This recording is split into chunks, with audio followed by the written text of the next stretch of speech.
এখন থেকে জয় বাংলা আর আমাদেরকে বাধ্যতামূলকভাবে উচ্চারণ করতে হবে না।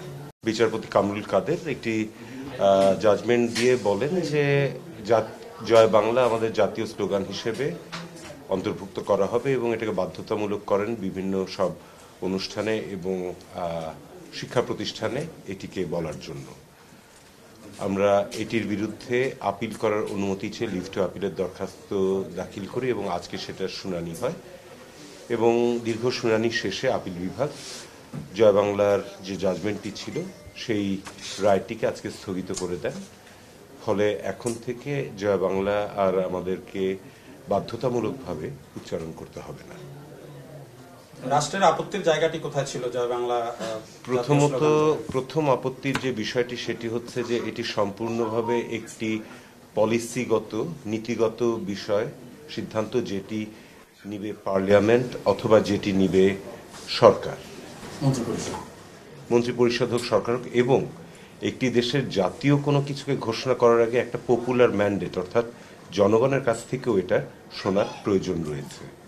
কিন্তু একটি রিট পিটিশন দাখিল করার মাধ্যমে, পাবলিক ইন্টারেস্ট লিটিগেশনের নামে একটা রিট পিটিশন দাখিল করার মাধ্যমে কোনো প্রকার আইনগত ভিত্তি ছাড়া এটিকে ঘোষণা করে দেওয়াটা আইনগতভাবে বৈধ নয়।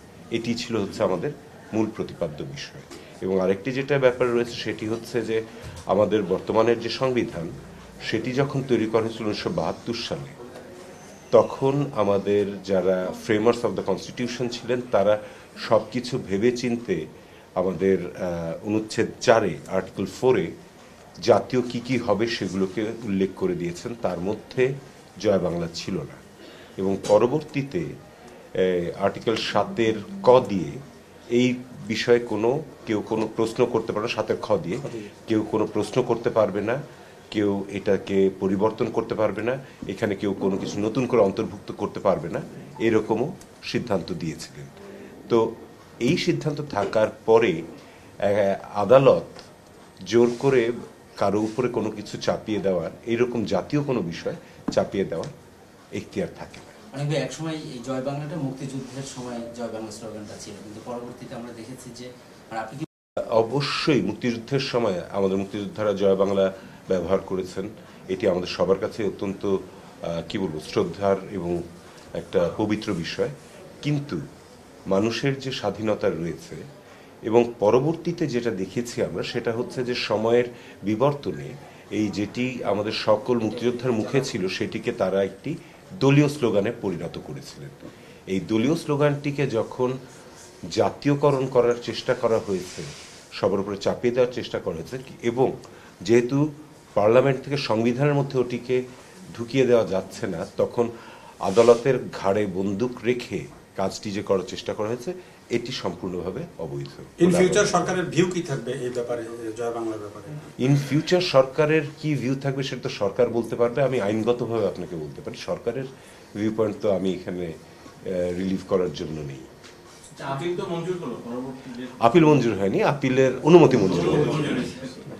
এইরকম কি হতে পারে যে জয় বাংলা একসময় মুক্তিযুদ্ধের স্লোগান ছিল, মানে আজকের এই স্থগিত হওয়ার ফলে একটা মেসেজ যেতে পারে কিনা যে মুক্তিযুদ্ধের চেতনা থেকে সরে আসা? Not at all. মুক্তিযুদ্ধের সময় শুধু জয় বাংলাই যে একমাত্র স্লোগান ছিল তা কিন্তু নয়, আরো অনেক রকমের স্লোগান সেখানে বলা হয়েছে। তো সেগুলো সব বাদ দিয়ে যেটি সম্পূর্ণভাবে বিগত ফ্যাসিস্ট রেজিমের একটা দলীয় স্লোগান হিসেবে, এবং আরো খারাপভাবে যদি বলি যে বিভিন্ন ব্লগাররা এটাকে যেভাবে ব্যবহার করছেন, তাতে আমার মনে হয় যে এটার যে ভাবগাম্ভীর্য ছিল সেটি অনেক আগেই বোধহয় অনেকখানি ম্লান হয়ে গিয়েছে। তো এখানে নতুন করে, কিন্তু মুক্তিযুদ্ধের সময়কার জয় বাংলার যে প্রভাব সেটি কিন্তু কেউ অস্বীকার করছে না।